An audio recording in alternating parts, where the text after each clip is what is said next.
Hit it. Hello and good evening for this Thursday, June 22nd, 2023. We have watched the second episode of Star Trek Strange New Worlds Season 2 titled Ad Astra Per Aspera. Brush up on your Latin if you haven't already. But we're just getting started here on Live Long and Podcast as we're continuing our review series where we'll go through each episode, this one today. And we're going to break it all down for you. Spoilers ahoy if you don't want to know. We're going to be talking about this episode quite a bit. We got a great panel here to break this down. I'm Dave Mader. I'll be leading the proceedings here.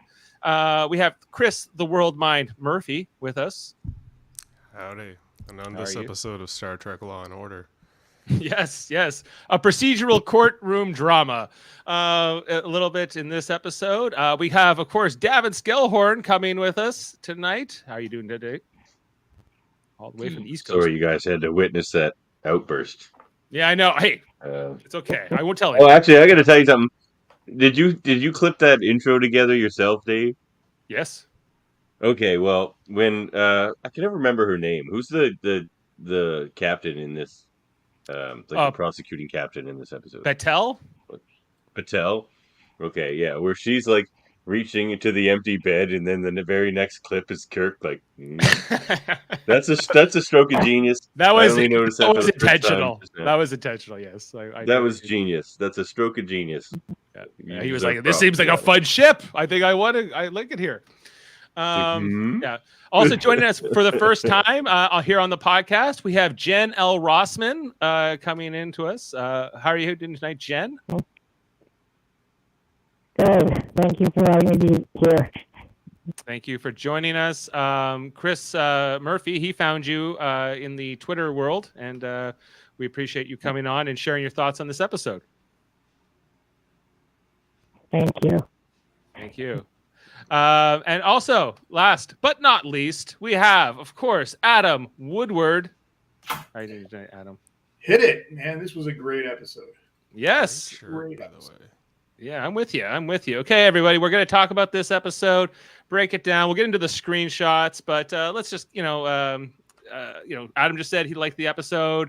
Go to you next, Jen. Jen, how did you feel about this episode in relation to the series, and how you've been enjoying Strange New World so far?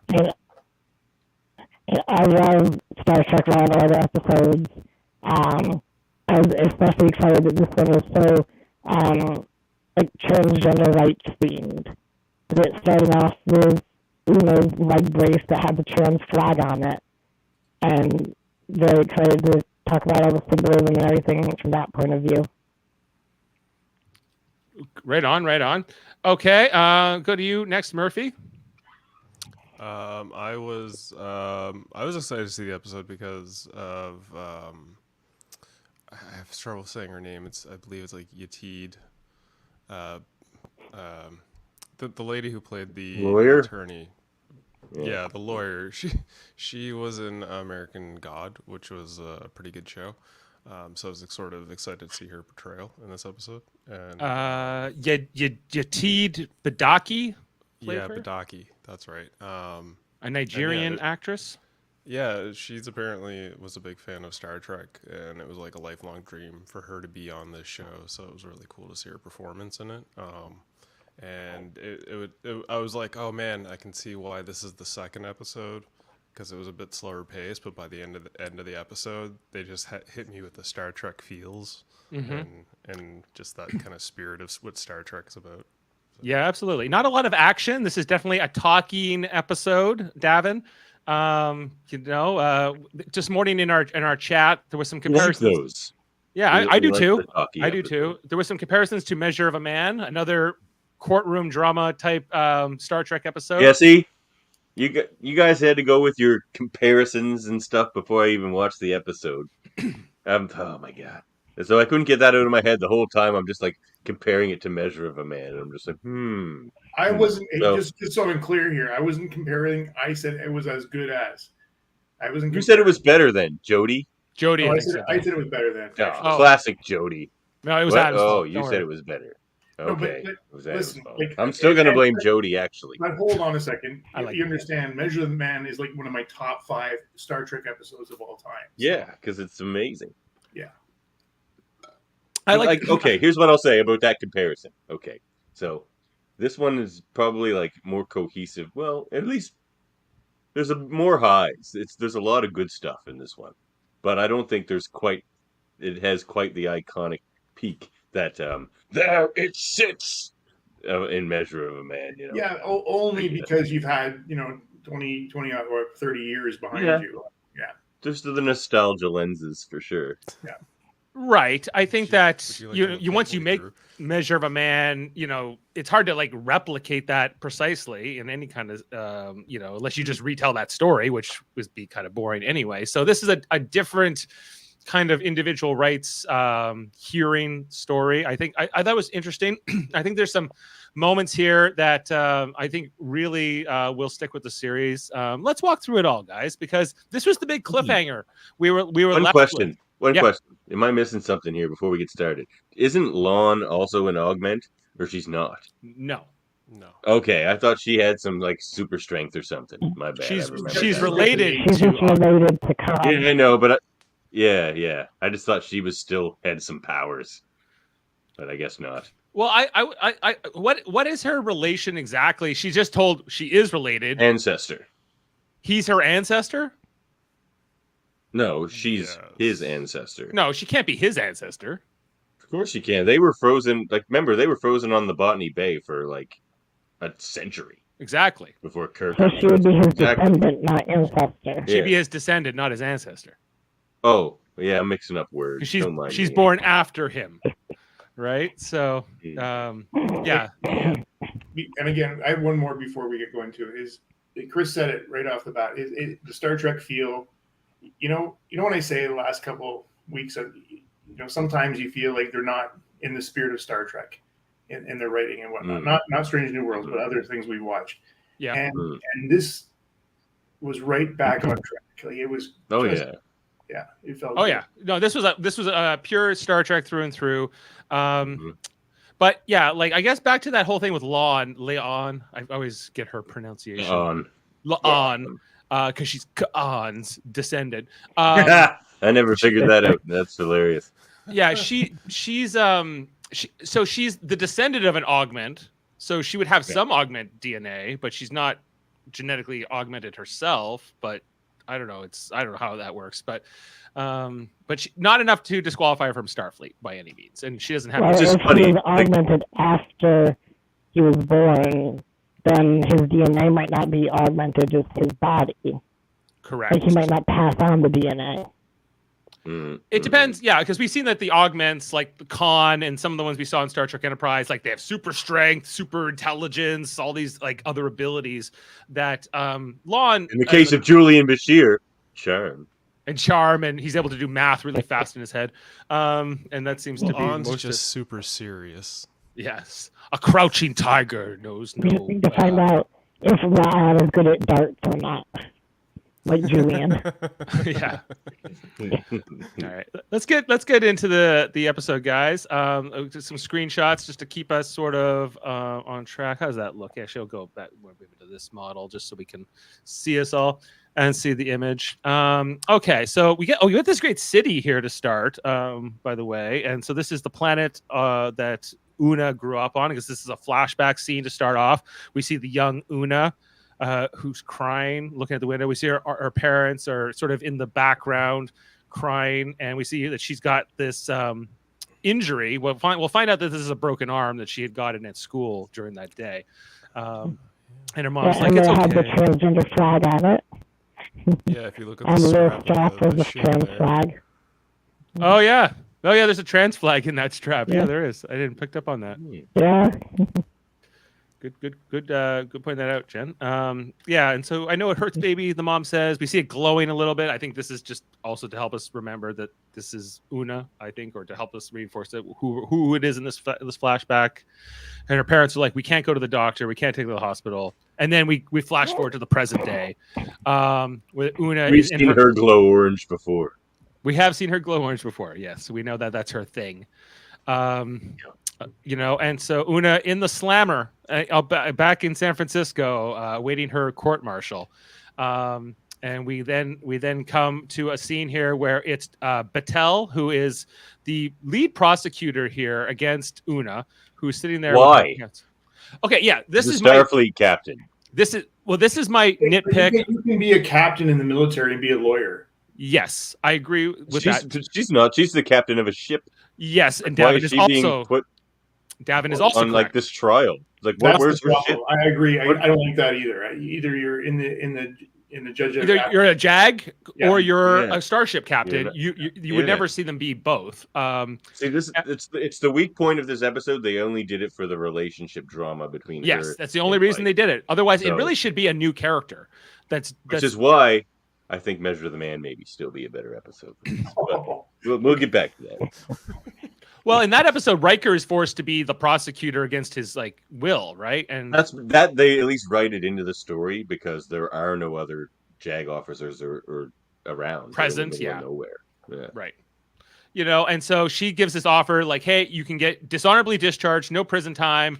And she's like, no, thank you. And then her lawyer, who's another JAG officer, he's like, this is a great Why deal. wasn't it You should-" him? Yeah, He's well, a JAG officer. he is an actual JAG officer, I believe. Yeah, why wasn't it just like? Yeah, see, this doesn't make any sense. This I is unraveling agree. in Like, front of us, right in front of our eyes. or don't make Patel a starship captain. Like, have her be a JAG officer from the start. But I don't think they knew what they Exactly. wanted to do with her exactly. So that's why we're here. She's a captain on the weekends. It's her hobby. Yeah, she's a starship captain on the weekends. She's a reserve Starfleet captain, but her full-time job is JAG. Yeah. It's just a really old ship. It doesn't get out often. It only goes out Nothing but courtroom. for courtroom dramas. That's the only time they take her out. I like how Una was like, maybe you shouldn't tell me to take this deal in front of the prosecuting attorney. And then she's like, you should listen to your counsel. She's like, how can he be my counsel? How can he be my lawyer when he works for you? Which I guess it kind of makes sense, but also doesn't, because that's how court martials work.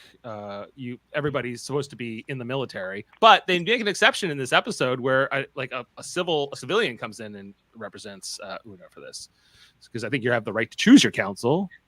I don't know. I don't know a ton about military, but this is a court martial. It's not a civilian trial. So, and anyway. So well, they do mention in this episode, which I find interesting, is she has to agree to her prosecutor.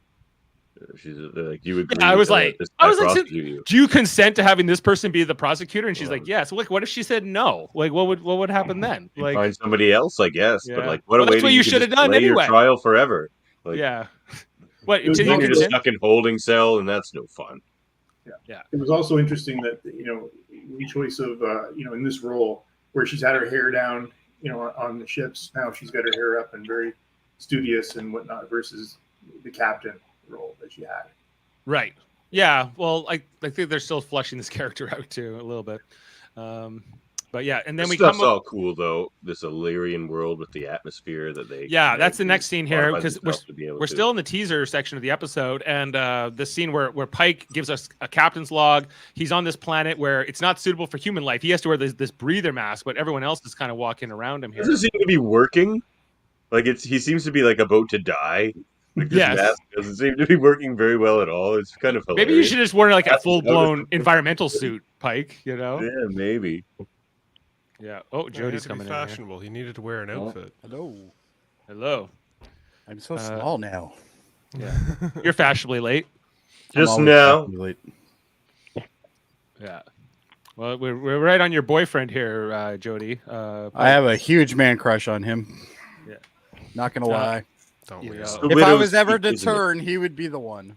It's the hair. It's the hair. It's It's the everything.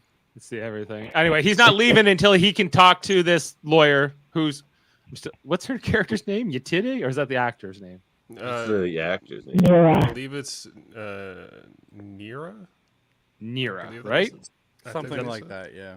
Nira Katul. So we'll call her. Let's just call her Nira. Okay. So he's here to see Nira. He's running out of oxygen in his mask, and he might die waiting in this lobby of this law office, I guess, on this Illyrian colony. And it's kind of a game of chicken. But she goes and gets Nira, who takes her to the office, and they're able to like put proper atmosphere, or at least human Which is cool. suitable. Yeah. I thought that she had all these atmosphere settings for different species. Like, it's pretty neat. And and the Illyrians can modify their genetics so they can breathe this hostile atmosphere, whereas humans and other species wouldn't be able to. So that was kind of neat. This office I thought was interesting, where like her Nira's office chair has no wheels, it has no casters underneath it, it just floats there. Oh, I didn't even notice that. Yeah, but the chair that Pike sits in does have a base, and it sits on the ground. So I That don't way know. she can just using raise the her power up of her higher. mind. She can always be the highest one. She can always be higher, but the Yeah. seat on the other side of the desk is always on the ground. And we meet Nira, dressed up here. What did you guys think of her as a character in this episode? I liked her character. It was her lack of accent threw me off for a minute because it was very like clean spoken as opposed to the previous show in American Gods where she puts on a very heavy accent. So that threw me for a minute. But I liked her cold, calculated assuredness of being like, I'm not dealing with this case that I already know everything about. Right, and we know she has this history with Una, like that she has a personal connection, and she says Una is not my friend, and neither are you, Pike. And also by the end her cold, calculated hatred for Starfleet. right, she doesn't like the And Federation. I guess. Yeah, and you can definitely see that, but we kind of get the background of her hostility with Una, that I guess they were lovers in the past. That's the Did we get that? I Like, know. there's the handhold at the end. I thought they were kids when they. Yeah, that's what I thought too. they were really young when they last saw each other, but Yeah, they were best. She said she calls her best friend in her story, and how her best friend's brother, had like issues with bullying or whatever it was. But when she's describing her childhood and the family stayed on that planet while others left, she was one of the ones that stayed, and that's where I thought. So to me, she was living with her parents still. When they, yeah. Jen, any insight here on this character of what they were trying, what kind of background they were trying to establish here between Nira and Una, and what they're exactly? Yeah. I mean, I thought they were definitely together based on the way at the end, like the lingering hand holding. Yes. It does seem like they were like separate when they were much younger now that you say it. So I really don't know what's going on with that. I don't think they said what age they were when Una's family moved. No, they didn't. It's all left pretty ambiguous. Like, I don't know. What I gathered from the handhold was it was them, patching things up. yeah, that's all I got. It was just we're friends again, sort of thing. I thought it was a lingering handhold. So, but that's just my take. Anyway, it wasn't established. It wasn't said outright. So it's kind of it's at the most it's subtle. The implication. Anyway, Pike manages to convince Nira to take this case, despite all of the objections. Gives her the case file, says this would be worth it, and then we come back here to Una, who's in her cell, looking at her Starfleet badge here. One division badge. And division. Pretty slick. In her cell, she's got a nice view of Golden Gate Bridge, at least from here. But I'm always jail cells in the future. Like this is windows. This one had a physical door instead of like a force field, which they normally have, too. Which I that was interesting. Just these three like vertical windows. Anyway, so Nira's here and Una, and they're kind of reunited after a certain amount of years. It's unclear how many years have gone by here between the reunion. But anyway, so she says at least 25 because she's been in Starfleet for 25. At least 25, right? So it's probably more like 30, 35 years, really. Yeah. But she says, I'm going to take your case and we're going to do it my way. And Una agrees to that. Back on the Enterprise, we have Batel, who shows up to talk to Pike while he's making pasta. Making pasta mama. Yeah, I think he was making pasta. He was definitely making pasta mama. Definitely was. I made pasta mama the other day, by the way. Right. That was kind of the apron. Yeah. Batel was mad that Una rejected the plea deal that apparently Batel had to work really hard to get, just so she wouldn't have to get jail time. And Pike's not too thrilled with her. She's like, I know you think I betrayed you, but I didn't. How do you think Pike should feel about Battelle and their conflict here, where he was, he was like, she should be on the bridge doing her job, not in a holding cell. You didn't have to follow the orders that to arrest her, and he's got like this thing against her, and she's even like sending the captain to arrest her is kind of weird.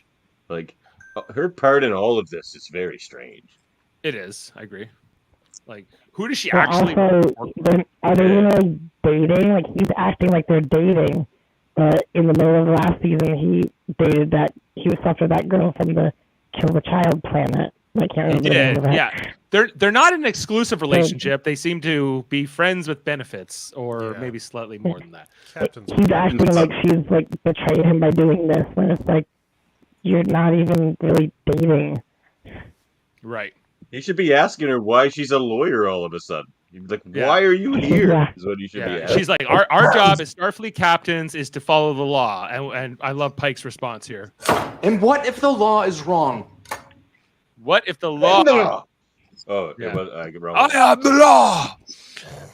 So should have yelled. That would have been pretty freaking funny. Yeah, so Battelle leaves. This conversation ends tense, and he kind of isn't feeling too good about it. Back in San Francisco, we get this scene here where it's the main judge, this admiral, who's going to be like the main judge for this case, along with Neera and Una, who are waiting for Battelle to show up. And Battelle shows up with this British Vulcan admiral. Has any more evil combination ever been derived here, guys? You always make the evil ones. So this again, like after like Enterprise and after everything we've seen, like Vulcans, except for T'Pol and Spock, are pretty much bad.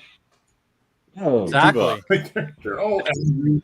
Except for like the main characters, like Tuvok. Tuvok and Spock, and a couple of Len. Was that what's her name? Yeah, she's from Babylon 5.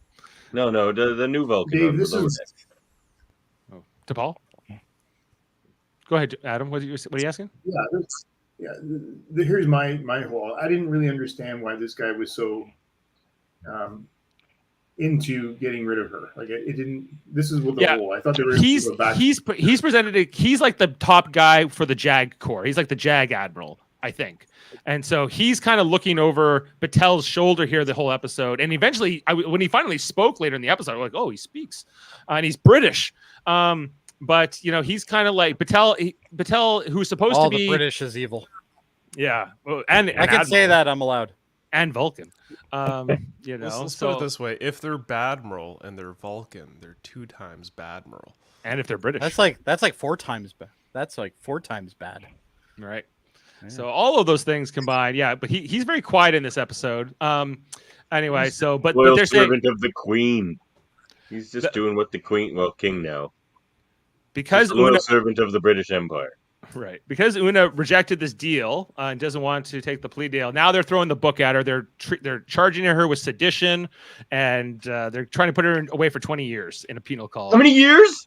20. Oh, 20 years? I know. Here we go. Good old trip. Good old trip on the way onto this show. They should have had him show up in this episode just to go 20 years. And then, they should have had him cast him as the JAG officer instead of having Pillay do it. That would have been awesome. As make him like 150. No, he's dead. So he can't be him. Yeah, he's dead. Well, but he could have Spoiler been alert. some new character. Basically, she played the role of what 3 other people would have done. True. So this episode, written by Dana Horgan and directed by Valerie Weiss or Weiss. Weiss. That's so Weiss. That's a Weiss. So then, there's this next scene here with Una and Neera where they're kind of coming up with their strategy. They mentioned that Admiral Robert April is going to be called to the witness stand, and this is probably not a good thing for them because, they wouldn't call a friendly witness unless there was a strategy from the prosecution side. So some interesting things here. Apparently, when Neera is not with her client, she's not staying on Earth. She's actually staying on the Enterprise, which is in orbit around the planet. And she's staying in Una's quarters. They don't even have guest quarters for her. They're like, we're just going to borrow your old friend's apartment here. Seeing the picture here of the young Una. Airbnb this. Yeah, it's an Airbnb. She's in a detention center. She can't What use kind it of anyways. deposit you got to put down for that? I don't know. But she's working here, and she meets La'an, who La'an is like wants to help. She's feeling. I was so proud of Lon. She didn't say Gorn the entire episode. Well, It's the Gorn. Oh, there she is. yeah. She Calvin, does don't say worry. the Gorn in this episode, Yeah, actually. she does. Yeah. Does she? Oh, I Yep. must have missed Yeah. it. She says Una saved her from the Gorn. Oh, that's right. She did say that. There you go. Damn it. Gorn! I thought I got an episode without her saying Gorn. All right. It's the Gorn. You won't. The Gorn. She'll say it every episode. This is a drinking game now. She says Gorn. Every time she says Gorn, you got to take Yeah. like 5 shots. That's gonna be the new rule. Yeah. Anyway, so Every Hammered. time Pike says pasta mama, yeah, eat pasta mama. Pasta Mama. So So I had pasta mama. It was good. Pike was having a drink in the mess hall, and something I don't think we've seen him do yet is just be out here with the crew, sitting at a table by himself. And then Patel, He has the best quarters ever. he has the Yeah, amazing. he really does. Yeah. He's got a his quarters is like a cottage. It's incredible. But Patel, who again doesn't Does he serve have on a this, fish? Patel doesn't fish serve on this, tank? right? And she's not in command of this ship. So, but Dave's she's on trying to talk, Davan. We're not allowed to interrupt. Oh, I'm sorry. Oh no, we were just talking over. I'm you trying to guys. lead the show. Am I? Okay. You're really getting in the way of our talking. Go ahead. That's fine. No, it's fine. Jody! Jody! God. Oh, Jody? God. I missed you. Jody. Especially We're serious production here. Themselves. There we go. Jody Repellent. Anyway, Somebody's phone's going off. can I go now? I can hear it. Absolutely, Dave. Okay. Because I don't know about Davan, but I'm good with it. All right. Anyway, so Pike meeting with Patel here. This is kind of a sequel to their last conversation. I guess she followed him here. I'm just trying to understand the context of why she's even on the ship. But she comes here basically to talk to Pike. And she's like, I know you She's want to here help for your friend. this talk. This is talk. You can't get involved in this case. You can't come and give She a wants to get some pasta in her mama. yeah. You can't come in here and give a big Jody. speech. Jody. Yeah. I'll let myself out. Yeah. She says no inspiring speeches today. No inspiring speeches today. And you can't get involved because once they nail you that you knew about her status, then you're gonna be court-martialed yourself. So he kind of reluctantly agrees. Doesn't Starfleet have some version of being able to plead the fifth? You would think. Yeah, I was thinking that too at some point, when they were like cross-examining her, and I was like, okay, so this is where you plead the fifth, and she didn't. I don't know if you can. I don't think you can in a court-martial. I don't think in a court martial because it's not a constitutional thing. It's Right. it's a service issue. You don't have the not same. You don't have the same protections when you're in a court-martial versus like a civilian trial, right? Well, he could just literally shut up and say nothing. Like they can't force him to talk, but right. it doesn't do him any good by not, I guess. If an admiral or if the admiral or the judge orders you to answer the question, you're going to have to answer the question. Right? Well, you could refuse, but then you'll have other issues. Right. Well, take your ship away if you don't answer. I mean, come on. All right. No So- more weekend privileges. After that conversation, there's this whole thing here with Ortega and Benga, where they're kind of making fun Maybe of the best Vulcans. scene. Yeah. Maybe the Mr. best scene. Spock, I do hope you understand why I have to throw your friend in jail simply for being who she is. Of course, Mr. Pasok. It is only logical. Shall we play a round of Calto this weekend? Yes, that would be enjoyable. Great moment here. I love this Ortega's thing. This was so funny. Best scene she's ever done in this show so far. That was But it's amazing. even better that if like the Vulcans can hear everything she's saying for sure. Yeah. Yeah. Oh yeah, they're 100%. not that far away either. But I don't think she cares. no, probably not. Well, and that's why Spock walks up to her after and says, "I'm sorry you had to witness that," or something. He said. And Vega says, An "You can't see the outburst. tension between these two. They hate each other. There's, And the outburst that Spock is talking about is just him sort of abruptly getting up and walking away from the table silent. But it's just like Yeah. a bit of an abrupt stand up. So it's Right. just like, whoa. settle down there. Yeah, he gets up kind of without saying goodbye or like doing the Vulcan salute. Nothing. Or, No yeah, Vulcan salute. Nothing. no Vulcan salute for that guy. Again, why is he on the ship? Again, they're already at Earth, guys. They could be on the planet. They're having a party later. Yeah, I guess they're having invited. a trial party. They're all there to get their pasta Muhammad. Yeah, We got a comment from Badvertise here. He says regarding pleading the fifth, Picard goes off on Worf about how there's the seventh guarantee in the drumhead, doesn't he? Oh yeah. And what was the seventh guarantee? Not a clue. Okay. That would be helpful info here. Yeah. I think it By the had way, to do I'll with get on incriminating yourself. I think it had to do with like that Simon Tarsus guy. Yeah, it right? was. It was the Tarsus one. Yeah. Yeah. So I don't know. Yeah, it's kind of a similar storyline where he lied about being part Romulan on his application, right? And he was prosecuted for that. And that's 200 or 100 years after this, right? And so it's still been going on. Spock apologizes for the outburst, if you will. I regret that you had to witness that outburst. That's okay. Okay, so the seventh guarantee is exactly what pleading the fifth is. It's You essentially can't be forced to give. you can't force to give something that can incriminate yourself. Yeah. That's why he didn't want to say he had a Romulan grandfather, old Simon Tarsus. Yeah. This other scene here with Lon goes to Ensign Uhura and says, "Can you dig up all the personal logs regarding Una and everything else?" And she's basically Uhura says, "No, you're just gonna get yourself in trouble. Find another way, Jody. Find another way. Find another way." She's not doing it. Not doing it. Is this like the few times ask they me call her to. by her first name? She calls her Neoda on screen. You know, I don't know. I thought this was good. No, I thought please, I was like, please. at least somebody has some sense here for once, because normally when you go to somebody for this kind of stuff, they always do break the rules and get in trouble.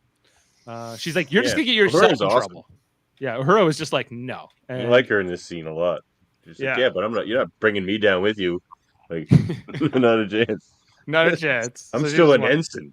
Like, Yeah, she's like, I can't follow your legal order. Sorry. mhm. And I'm like, yeah. I wanted her to break some rules. Then we go back to San Francisco, Earth. We get the actual beginning of the court martial. I liked the set that they had. It was cool. They shot it in a lot of interesting ways throughout it. We already met the lead admiral judge, but we also meet that there's a Tellarite judge who's a part of the panel too. It looks good. I was just reading here. The courtroom depicts members of the various 23rd century Federation members, including the founding members, and Andorian, human, Tellarite, and Vulcan. As well It's as the Andorian. There's no Andorian. Yeah, I no see that. Andorian. Yeah, I guess we missed it because apparently it's there. I He's saw on some, holiday. there in the earlier scene where they were doing like the plea deal scene with Patel and whoever. There was the Andorian symbol there, in like that one of the banners was Andorian.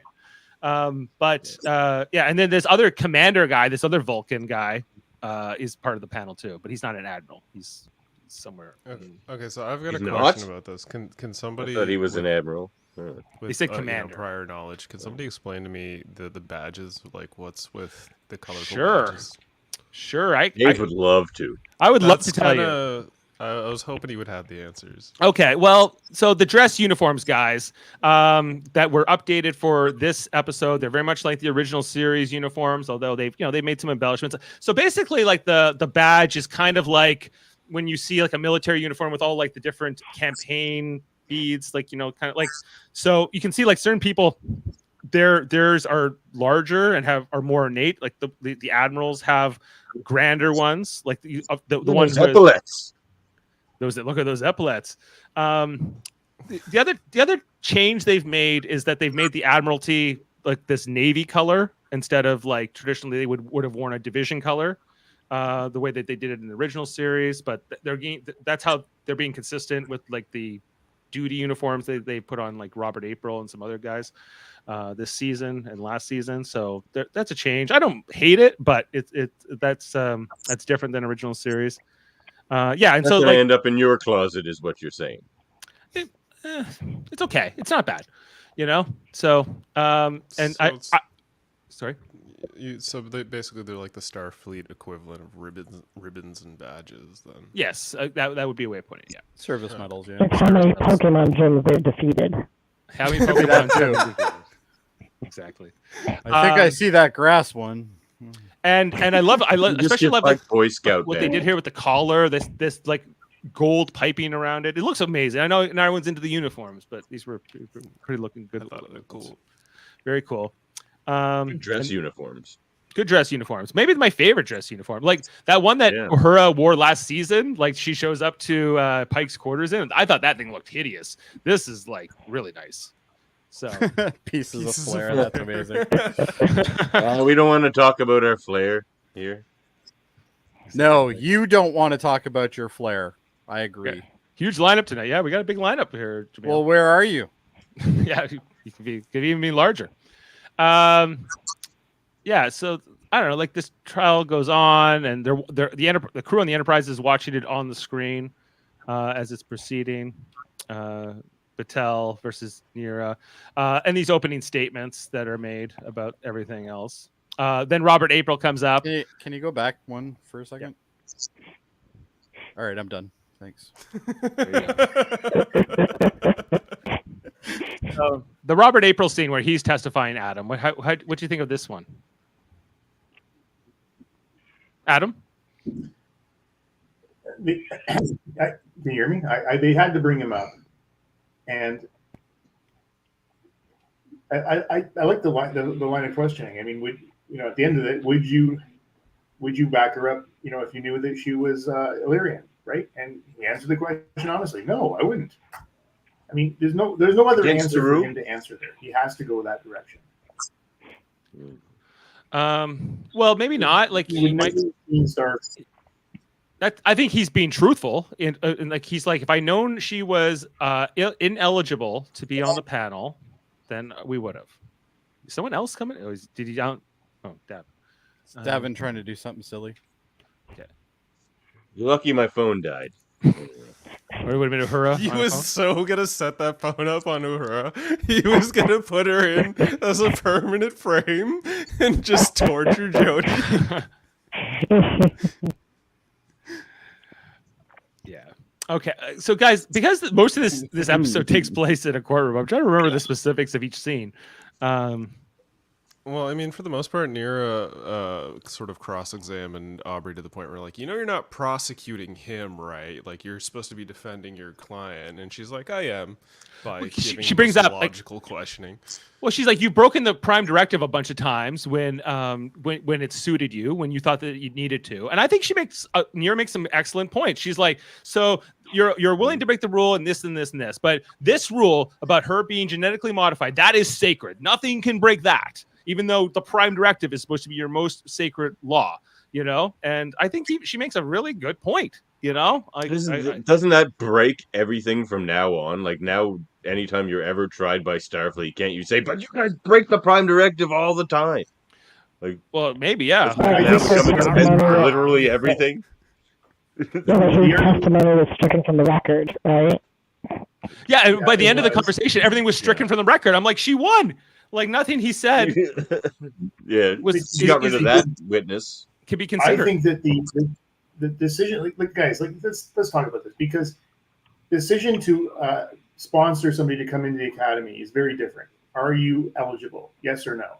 Okay, right now, what they were arguing is that in the field, there's decisions you have to make that you don't know, like away from the command, and sometimes it's just not black and white.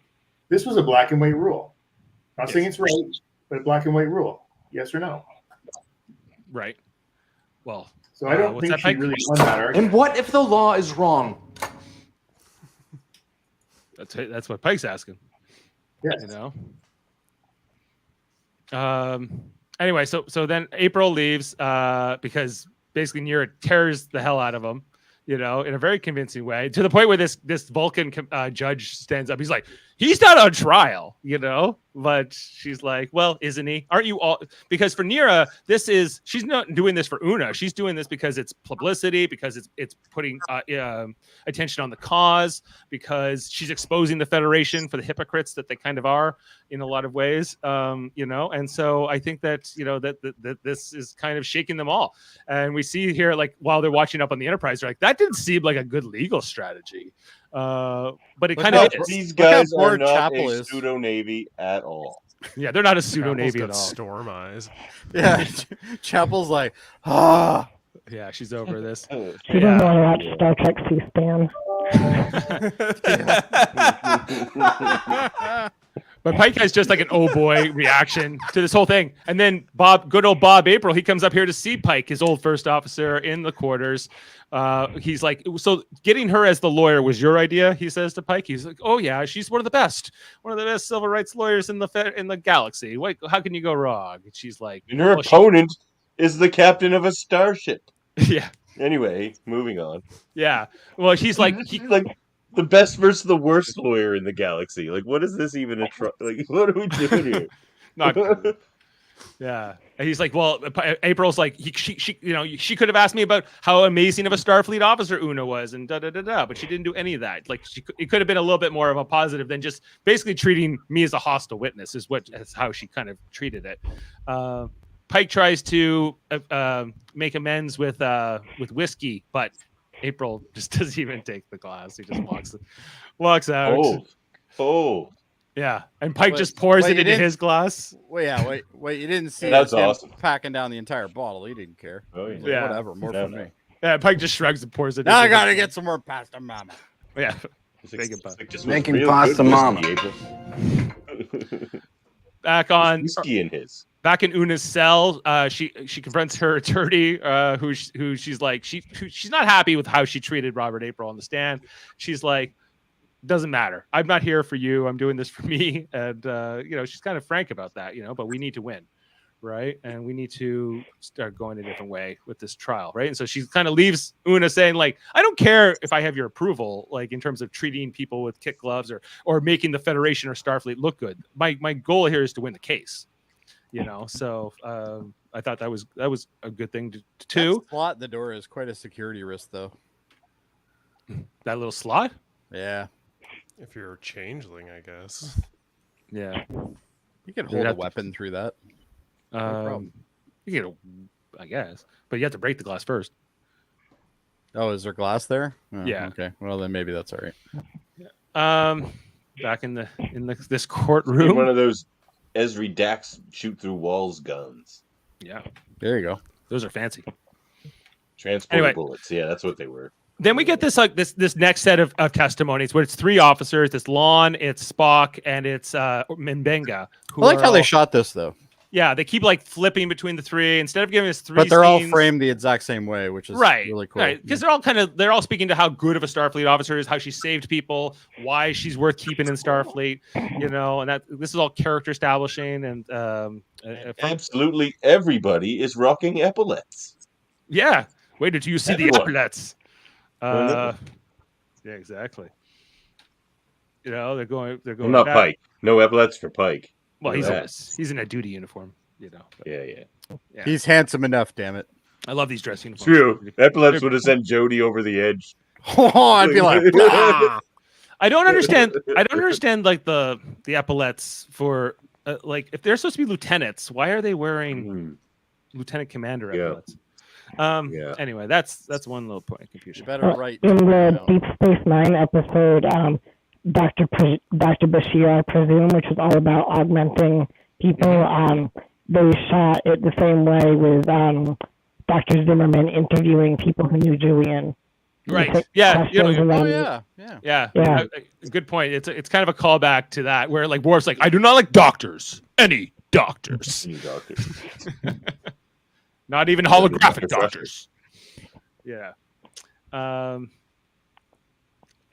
This one point where like, because I think they asked all three of them, like, at any point did you feel like Commander Chin Riley was hiding something? And Spock goes, I do think she was hiding something. Her love of Gilbert and Sullivan musicals, which was kind of a call. a callback to here. Picard and Data. A British tar is a soaring soaring soul, soul. as free as a mountain bird. Did you His see this energetic listing? fist ever ready to resist. Anyway, A British tar Why is do- a why do I show soaring up to soul, these? as free as a mountain bird. There you go. Sing Why do I words. do these? I don't get it. So did you guys watch the that people show? demand it, Jody. The people demand They don't demand me. it. They do. Okay, guys, just a little sidebar here. There's more of these. Every time Spock was doing something, they got to show us Chapel now. Like anytime, Yes. I'm like, it's a Yeah. little annoying in They're the paired, edit. Yeah. I'm like, I like this whole Chapel Spock thing, but wait, can you go back, because did you guys see the short treks with Una and Spock in the Yes.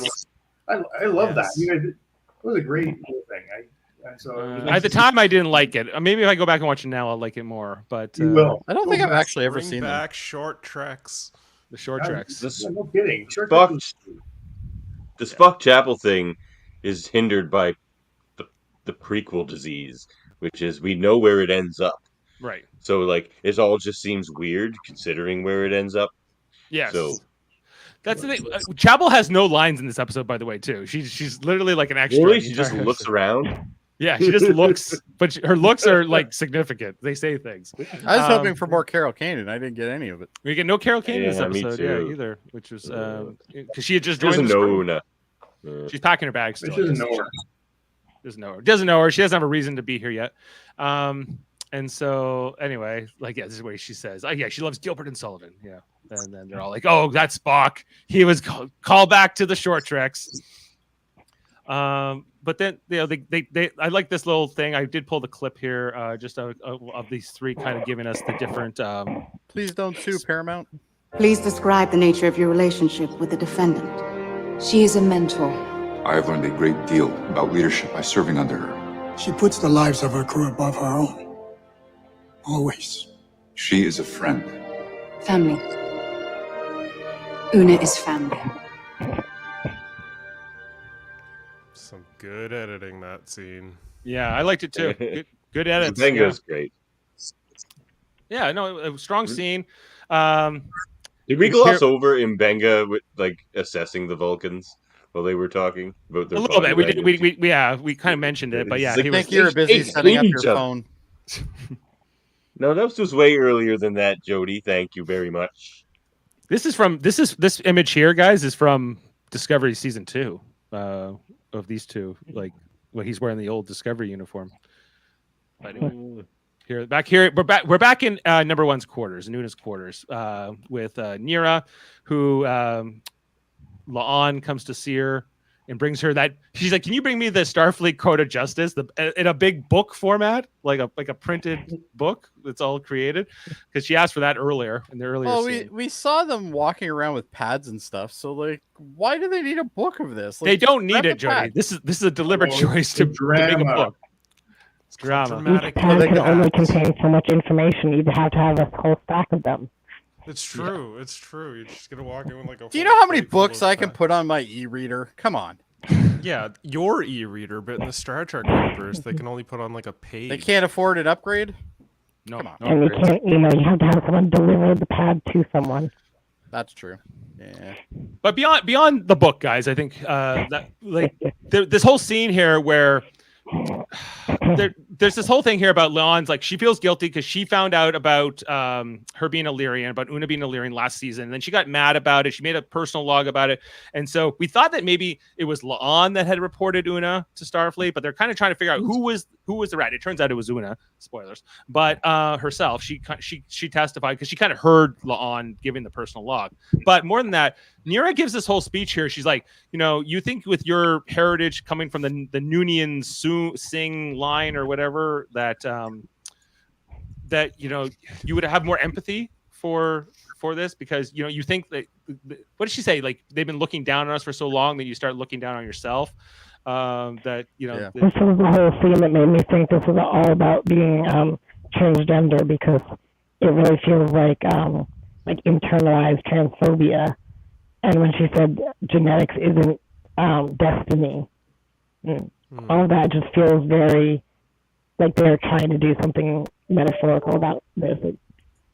and I feel like it's trans to me. Yeah, I think it could be a lot of different things, like trans. But I think like people who've hid sexual orientation or even certain whatever it is about you that you don't stuff, yeah. that other people might look down upon, that is part of who you are, and stuff you may or may not be able to change about yourself. I think that if we get one more moody, broody on episode, I'm gonna start calling her Batman. I'm just saying. Where's the trigger? So, yeah, but I thought that was some great writing in this scene. I thought it was really strong, and it's between these two, I really enjoyed this scene in particular.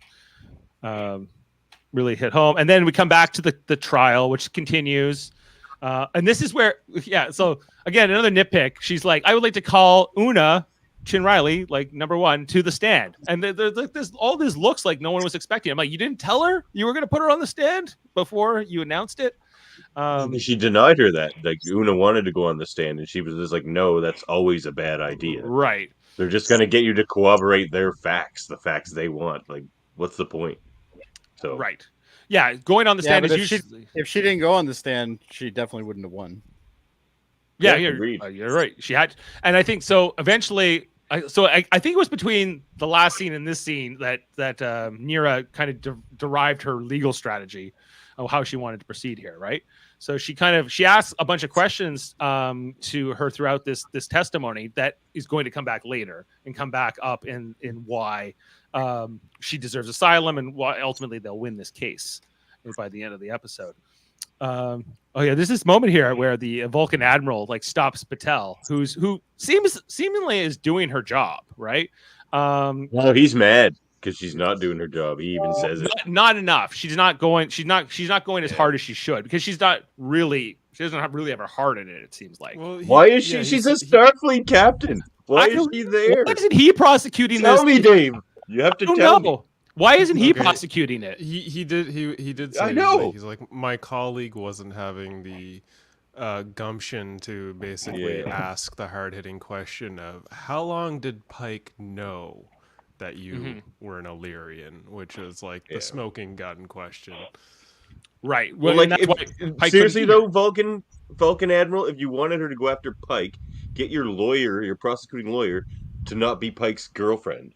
Like, literally, oh my God, this episode. Which actually kind of makes an interesting point, because if he ends up getting incriminated, then at that point she has a personal interest, which means that she actually would have to be relieved because she's linked with a defendant. Well, is that why she had to consent to her being the prosecutor, because of this relationship she had with Pike? I guess, yeah.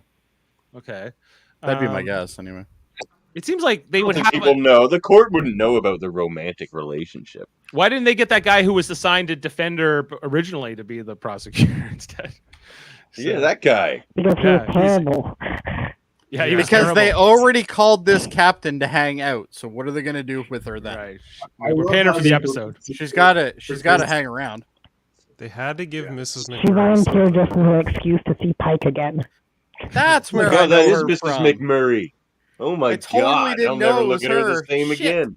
Who's Mrs. McMurray? From Letterkenny. She's on Letterkenny. She does a lot of dry humping. She does a ton of dry humping. I tried to point this out one time, but Jen corrected me. She's actually Winona Earp. Oh, so it's not the same person? No, it is the same person. Oh, okay, but she plays that as well. She Okay. also plays Winona. So she's Earp, she Canadian, this one? Yes. Probably, yeah. Right on. Yeah. Anyway, so I pulled the whole Vulcan speech here because he's like, this is not just fraud, it is conspiracy. What we have here is not just one officer's violation of the law. This incident is evidence of breakdown of chain of command on board the Starship Enterprise, starting with its captain. If Captain Pike was aware of Una Chin Riley's fraud prior to her arrest and did not notify Starfleet, then what we have here is not fraud, but conspiracy. This episode would have been awesome if he was like doing the trial from the beginning, right? Yeah. You know, I think he should have ripped off his shoulder badges and showed the SS markings that he had on there. That would have been amazing. I was just thinking he'd be a really good Nazi soldier. Is that bad? Maybe you guys all got butt bugs. Maybe you got Yeah, Not All sure that- I want to understand that reference. That's a Lower Decks reference. How do we know? Well, you it's a guys- conspiracy. yes. Yes. That How was do a we know you conspiracy. guys don't That know was a about well-timed mugs? joke. You guys wasting my Yeah, time. I got it, Devin. Yeah. I think I do have that somewhere, but anyway. I only listen to like a third of what you say, Davin, so that's probably why. The problem is Jody just doesn't watch Lower Decks, and he needs to. I watched it all so far. Oh, did you?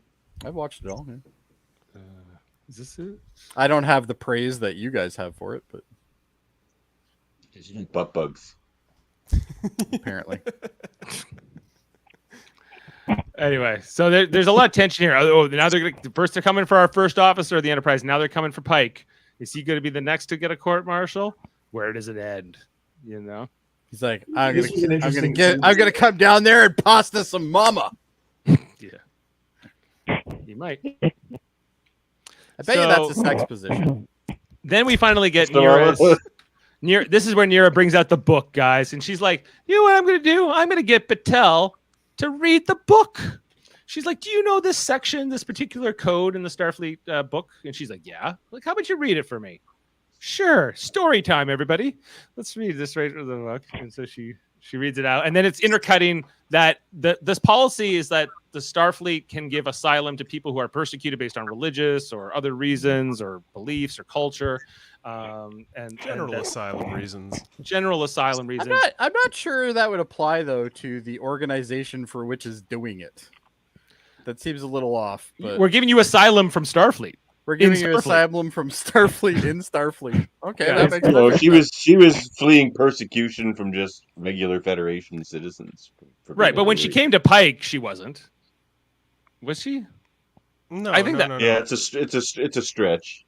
Yeah. It's a very If big she- stretch, but when it she worked. came to Pike, it was more or less, it's like, well, this is me, this is who I am, this is an admission of guilt, you know. And he's like, I'm looking for we'll asylum. deal with that another day. You're my number one, you know. And then now we're dealing with it, so she has to Hey, deal with hey, some of remember this. Chapel? Look at that She's on the furtive show. gaze. Look at that furtive gaze from Chapel there. Yeah. No lines in this episode, but she can give some Remember looks. Chapel? She used to talk in this show. She talked a lot last she episode. had a whole episode last episode where she got to be a badass. She's I know. tired. Let her sit down. Oh, I Yeah. see. She got a mouthful of pasta mama. Okay. I gotta, There we gotta keep comes on a track point here, guys. where I can't say any more jokes because then we're getting into territory that's bad. All right. So I took a lot of screenshots here. But I basically, sure did. Neera gives she gives her whole thing about like she tears all this Starfleet down. I love this whole scene. I love how she kind of shows that that Starfleet has a policy of accepting people based on all these other reasons, and that the hypocrisy of it. And I like that it's pointed out, and then they're all getting happy as she's making her strong. They haven't even won yet, but they're all kind of Yeah, getting I convinced noticed by it. that she references something that Robert April said in her closing argument, but wasn't that stricken from the record? Technically it was, but they all heard it, so they can all remember. But Yeah. you know, Well, yeah. so so yeah, she's like, how about you follow your own rule book? It's kind of how she sticks it to the Starfleet here, you know, and follow your own ideals that you claim to Rule's cherish. so old, it was written in ink on paper. We don't have paper anymore. This is such an old rule because the other, you know, she also references during Una's testimony, she talked about the old Starfleet motto that before the Federation. So I guess when Enterprise was happening, guys. Ad Astra Per Aspera, to the stars through hardship. It was the Starfleet motto before the Federation. Especially if you go into stars. the Expanse. To the stars through hardship. I did a translation. It actually says to the stars difficulties. Well, difficulties and hardships can be kind of the same. Yeah. All the same. I want an Ad Aspera tattoo now. To the stars. I say through- do it. Yeah. So and she's like, Then this was underneath, her past hardship. mama. She had to flee because they talked about growing up there on that that Illyrian colony that became part of the Federation and all these things. So by the end of it, it's all been sort of made up, and then they come up with a ruling that she's dismissed of all charges. She doesn't even get a reprimand, guys. But this doesn't mean that the Federation law is changing, and we kind of already know that because this law will very much be in place by the time Julian Bashir is in Starfleet 100 years later. But they're making an exception. Una is an exception to the rule, much like Julian Bashir will become later on as well. Sort of like we're not changing now the rule. Illyrian's exception to the rule. Yeah. I did like how the judge said, like, you do have to draw lines in the sand. You do have, but sometimes those lines have to bend from time to time, and you have to be able to make exceptions, and you can't just be sort of this black and white thing. Not all the time, So I thought that was a good speech. Like how this all kind of plays out, and she wins, and they're hand holding, guys. The hand holding, they're friends again. They're working together, and they're reconciling this rift between them that originated back on the Enterprise. We get the closing of the episode. Una beams in. Everyone's happy to see her, including the one who was prosecuting her, just to remind us that she's not a bad guy. She's still a good guy, everybody. But is she? What's her name again? Battelle. Battelle, how you know? Murray. McMurray. She's got the glass gin just below frame. Yeah. Surprised she's not in like a bikini top. I gotta see her in that show now just to find out what you guys are referencing. Oh my god, I can't believe you never watched Letterkenny, Dave. I will totally. I've never watched Letterkenny it. is Even not better. a Dave thing. Letterkenny Oh, review show on UFP. It's gonna happen. Oh, okay. Did you watch Shorzy, Jody? Yes, the whole thing. Yeah, it's twice already. in Letterkenny. It is actually better than Letterkenny, yeah. Anyway. Yeah. And here are the screenshots from the goodbye here between Nira and Una, where she thanks her and everything else, and the lingering hand holding as we referenced earlier. I think it was awkward hand holding. It's the implication. No, this gave me very much like end of Korra Nickelodeon vibe, like Korra and Asami are like holding hands, and like I believe they were gay. I choose. Yeah, me too. I felt like that's exactly what they were trying to say to us here. And McMurray's cool. definitely bisexual, so that makes sense. Okay. So maybe they're all going to jump in together. Oh, you mean Patel, her other character from Or Letterkenny. Patel, sorry. Yeah. The dry humper. The dry humper. Yeah. I hope she does some of that in the show. That'd be amazing. All right. Yeah, that's more like Gale. Yeah. Yeah. Well, I like here at the end, they all clap for Nira, and then she says, "I might hate all you Starfleet Federation types, but your crew is all right. You got an Illyrian serving as your first officer. It's a good step, So she's feeling better about. There's the kind of clapping thing was just so awkward, though. It was like, oh. I like how Spock didn't clap. Well, no, because clapping is a Spock's waste just of time. thinking about Chapel. Yeah. Spock's just like, "Hey, Chapel, come with me. I'll be so fucking good to you." There's a But Shorzy. Spock's like, so good to you. Spock's like, why So do they call it fucking good. pasta mama? Yeah, he's still thinking about Pasta Mama. And that Vulcan who comes back to Pasta Mama. Right. Anyway, so she says goodbye and she beams out. See ya. And then Una's like, get back to work, assholes. Basically. Yeah. Well, she has this moment here with Lon first.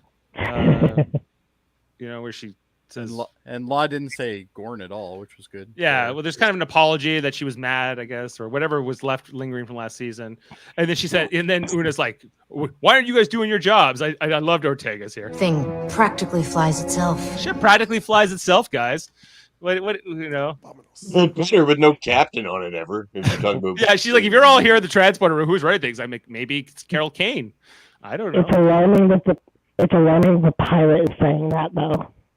Yeah, it's alarming that the pilot says that. I think the pilot should be flying. Well, this is a ship that has more than 18 people. Like, come on, somebody's got to be able to fly this thing other than these guys. Well, true. Delta shift. Anyway, then the whole Pike and only Una 3 shifts. That doesn't happen until later in Next Gen. Yeah. Pike and Una have their first face-to-face that they've had since this whole thing started, because they've only had like phone conversations otherwise, and they have a hug, which turns into, which Look seems at the like look on his face. It's like a little kid that was just about to lose his friend, or his He's mom. just like holding on to her for dear life. Yeah. He's like, And then he's I have no idea how to run this ship without you. Can you please? He's like, they asked me questions about how to move this thing and stuff. Oh my god, it was terrible. Yeah, I had to do personnel reports. Whatever. Yeah, so it gives her a little. And no one's handing me the It's like Parmesan while I'm making It's like pasta the bad mama. what It's like the dad was left alone with the kids, and he's like, I don't know where the vacuum is. All right, and then guys, we just linger here on Rebecca Romaine for the finale as she's back, back on her ship. The whole thing's behind her now, and she can move back into her career, and that's the last shot from the episode. So yeah, we've reminded ourselves of it all. Maybe we'll do a little trivia or anything else that we maybe have missed here. The relief in the courtroom depicts members of various 23rd century members, including the founding members, an Andorian, a human, a Tellurian, and a Vulcan. I never saw an Andorian, as well as the other species, a Nocturian, a Betelgeusian, a Rhodonite, a Saurian, and a Zaranite, or Acacian. Acacian? Saurians make good brandy, though. No, I don't think this was the courtroom, guys. I think the memory alpha is wrong more here. like 10 forward. It was the earlier scene where they had all those banners around during the plea deal, and then I think those were the different symbols we saw there. It's the relief of the sculpture on the walls. The gold sculpture in the background of the courtroom. Oh, the gold sculptures. Oh, okay. Yeah. I didn't pay as much attention to those. And the other bit of trivia here, guys, is that 4 months have passed since the episode Ghosts of Illyria. So it's which was like the 3rd or 4th episode last season. Ghosts of Illyria was the 3rd episode last season. So it's only been 4 months since this last season. So it's been moving fast. And I think that's it. Anything else, guys, that I missed? Otherwise, we can probably go into our ratings. Can I gloss over what Una says about Starfleet, though, about that motto, where she saw it wasn't just about the hardship, but about the stars being like salvation potentially for everybody. That was kind of nice. That was. I agree. That was the moment in this show for me where I like was sitting, rating wise at a pretty soft 8 for the whole episode, but by that final Una cross-examination and Nira, sort of, I guess you could say, dropping the legal hammer and reminding everyone exactly what Starfleet's about, that easily just like bumped it up. I was like, even though this was a slower episode compared to the season opener, and it makes complete sense as to why they did it in this order, it was very much a 10 out of 10 episode for me. And I enjoyed it a lot, because they didn't need to do any crazy flash in the pan action. It was all Law and Order, legal drama, and everything. And I love Law and Order, really so this was right up my. I love the episode Court Martial. I love the episode Measure of a Man. I like these trials, these Starfleet trials. Even though there's not a lot of action, but they're really fun thought exercises. Trial on Lower Decks. There was a trial on Lower Decks too. Yeah. There's been any kind of court or any kind of these intellectual battles I find interesting. Hey, Dave. So can you guys hear me? Yes. Yep. Yeah.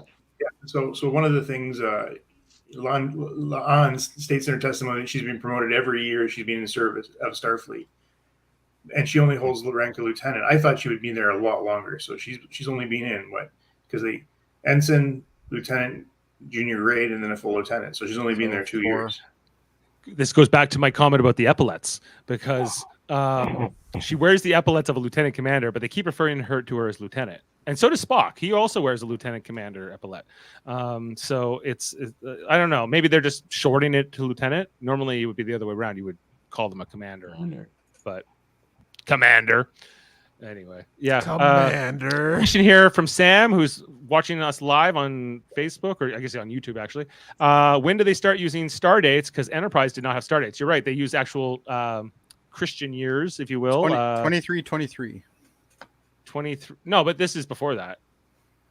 You mean no? But Stardates only started in the television series in Next Gen, and it started in 23. They had star dates in the original series. Yep. But they never meant anything. They didn't mean anything. Yeah, they were just to remind us that they were in the future. That's what they would say Stardate. And Stardates still don't really make a lot of sense. Just for in Next Gen, it was a way of differentiating what season they were on. That Stardate is also like totally makes sense. the star dates are based off of what location they were in space too. So some of the like I was doing because I've been watching TNG and I would like cross check star dates to get a reference of time frame of like what month or year they were in.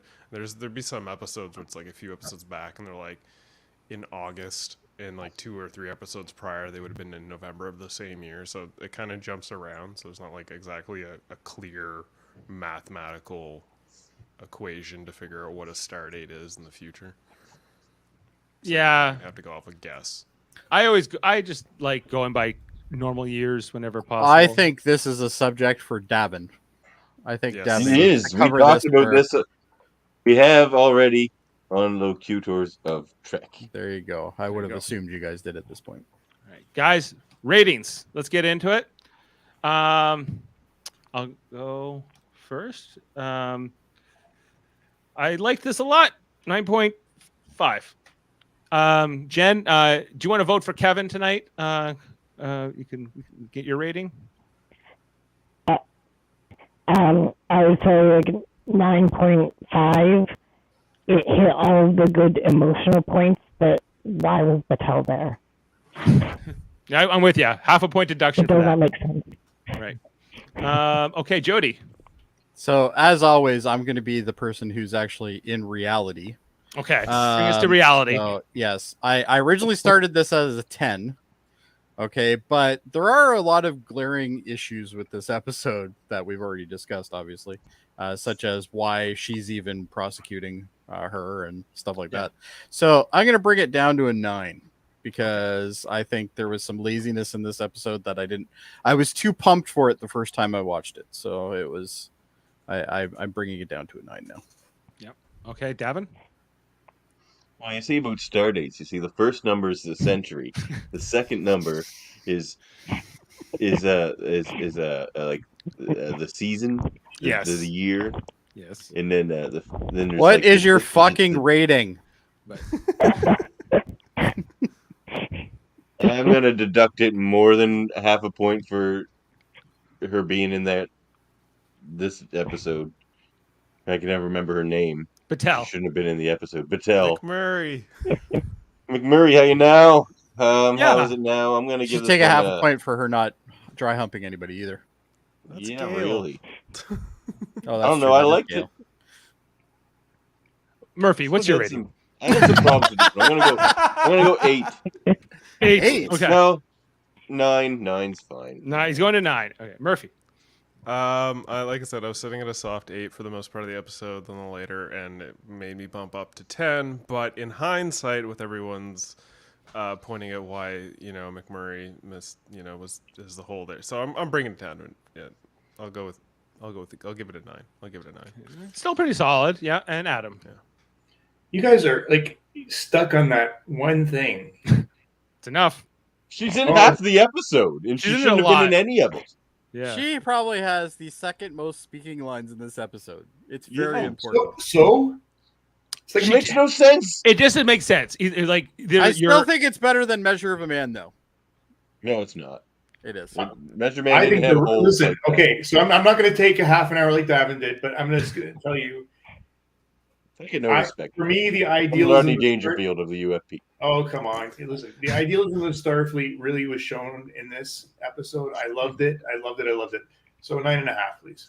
9.5. Okay. So we're averaging in All that, you 9.3. gave it a half a point more than the rest of us? You gave it the exact same I did. Even though Tell you about ratings. You want to hear about ratings? Yeah, I get no respect. with Why my are you ratings. guys all stuck on that? And by the This way, cur- 9.5. this currently has an 8.7 on IMDb. With how many votes so far today? 380. So still needs more to come. Valerie Weiss directed and Dana Horgan wrote it. And You're gone. we got all our details in there. Okay, guys. So that is great. I think we all liked this episode by the sounds of it. We had our little issues, but nothing too big. The next episode, guys, is called Tomorrow and Tomorrow and Tomorrow. And Sounds like timey-wimey stuff. Sounds like a timey-wimey episode, a time travel I think episode. we need a counter for how many times she says Gorn. We need the Gorn. Like, let's bring in Gorn on now. I think they're saving us for the Gorn. You know. Yeah, I later bet you on. we're gonna get Gorn something in the episode. The last. What if she says Gorn, but then they go back to tomorrow and she says Gorn again, and then they go back and she says Gorn again. Well, and maybe it'll be like a time loop saying thing. Gorn. It would just be all Gorns all the time. Instead of Groundhog Day, it's Gornhog Day. Gornhog Day. Gornhog Day. I like that. Yeah. Where are the Gorns? Good. She's so stuck up on that Gorn thing, eh? It's the Gorn, Dave. They ate her family in front of her. Now, Davan, Drama, Jody. Davan, the last episode is called Hegemony of this season. Do you know what that's a reference to? The Gorn hegemony. So The it's Gorn going to be a hegemony. Gorn episode. Yeah, that's the name of their state, the Gorn hegemony. So, Maybe they're killing her off in that episode. So they're gonna be going.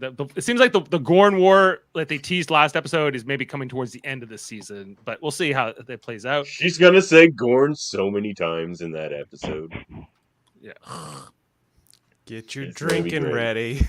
yeah, buy something Okay, nice. so for that episode, I think we should actually make it a drinking game. We should. All right.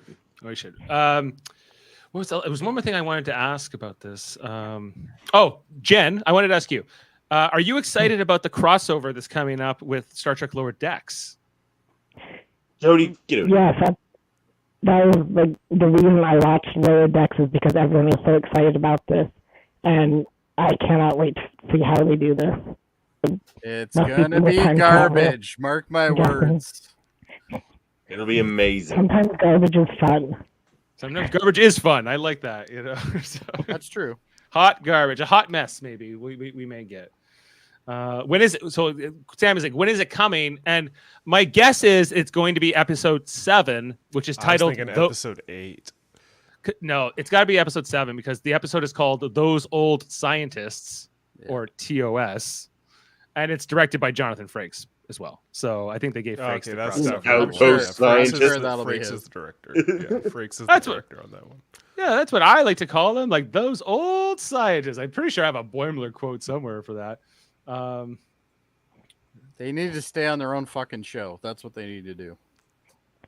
Those old Wait, I got a scientists. great Boimler quote to end this episode with.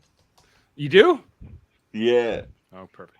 All right, guys. Well, any final thoughts before we sign off? If not, let's. It's the Gorn. It's the Gorn. Okay. Well, Dun dun.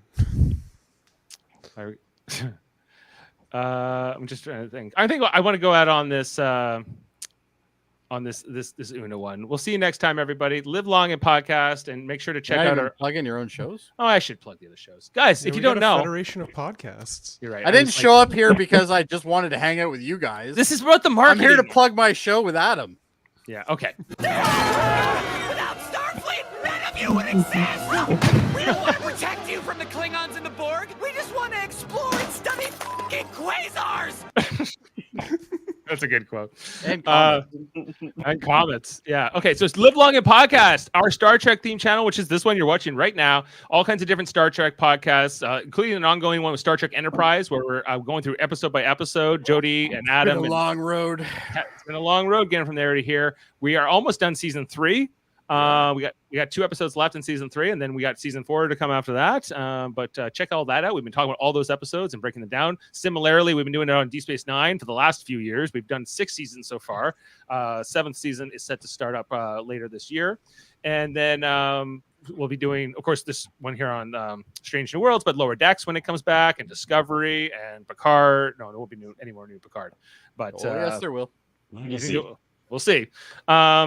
Yeah, if there's enough money to be made, they'll make it. And whatever else is coming out, and all the new Star Trek shows. We talk about Star Trek video games. We talk about Star Trek, like our science division does Class L probes. Talk about different subjects. I think Davan and Adam and Dave were just recently doing a whole bunch of topics, including the Vidians and holodecks and different Davan subjects. probes up people all the time. Yeah, Adam and I were probing all weekend. Great. Great. It's a Simpson Simpson. smiles over there. Yeah. And locutors attract. Don't forget with the locutors attract Dave and Davan, which also, they do their long format audio podcasts and do different subject matters. You can check out all of those great playlists within. The season finale of the Locutors of Trek is coming. my audio is messed up, so I have to fix it like minute by minute, and it's painstaking. But You have on the topic of Star Trek games. Well, yeah. On the topic of Star Trek games, we've got our co-host Jaemeel Robinson over on his Twitch channel, The Puffy Taco, playing Star Trek Resurgence. He's doing that tonight at 10 p.m., so in about half an hour if you want to go check I was it trying out. to suggest to Jaemeel, he can also broadcast to Live Long and Podcast as well as the Puffy Taco, the simulcast. But we'll see. And then, guys, we are part of United Federation of Podcasts. The Live Long and Podcast is all kinds of different shows. glory shall be his own.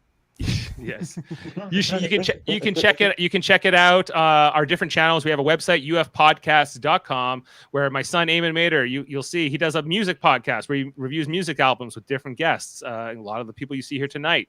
There's the Hold Up podcast with Murphy and Davan every second Wednesday, where they go through 3 movies at a different theme, 2 from the 20th century, 1 from the 21st century, and they try to figure out, do these movies hold up?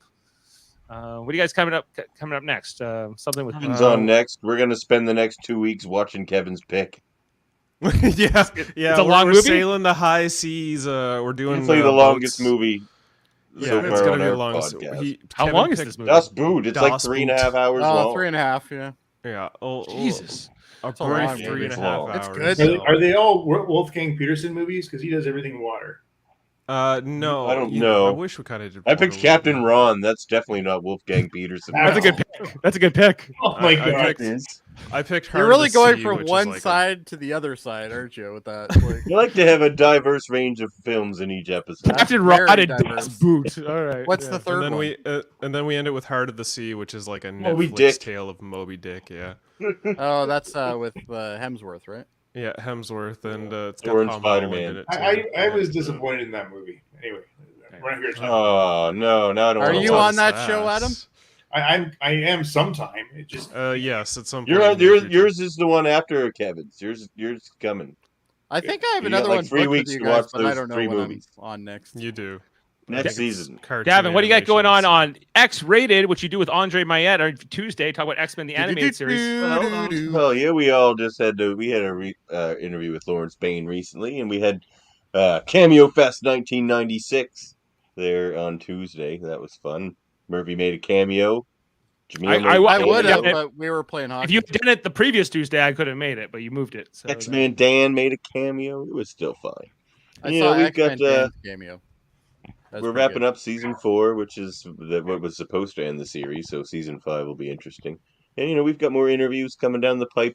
Lots of big things over there at X-Rated. Very good. We also have trivial debates. I think we're putting together a Pride themed episode in the near future. I don't have any kind of banner to show you, but I No think banner that's- yet, but yeah, we're working on the guests, which we're hoping General Rossman will be able to join us. Japanese mixed martial arts. Well, Jim, we hope you can join us for that. Trivial debates is a Yeah, I'm fun looking time. forward to it. Yes, and last couple shows we have our Super Mater Brothers podcast where we talk about different shows like Survivor, Big Brother. We'll be coming back for Big Brother USA in the near future. We just talked about Marvel. We talk about Marvel stuff on that channel too, including most recently we talked about the Spider-Verse, the Cross the Spider-Verse movie. Yeah, that was fun. So all kinds of great stuff in our network of shows. Trivial debates. I talked about Trivial Debates. I mentioned Oh, Trivial did you? Yeah. I didn't. and the Hellbound podcast with Michael Chen and Alex Blackburn on Wednesday. Maybe I should Horror. pay attention. That'll help. You Your whole why one-third start theory is not working now? out for you, Jody. What's that? Your whole listening to 1/3 of everything's not working out. That's all I got to say about that. All right, and guys, on that note, let's go out. I think we'll go out with this. Better not be a Gorn. No, it's not the Gore, but it's going to be La'an. Let's go out with her. Live long and podcast, everyone. We'll see you next time. Please describe the nature of your relationship with the defendant. She is a mentor. I have learned a great deal about leadership by serving under her. She puts the lives of her crew above her own. Always. She is a friend. Family. Una is family. Live long and podcast.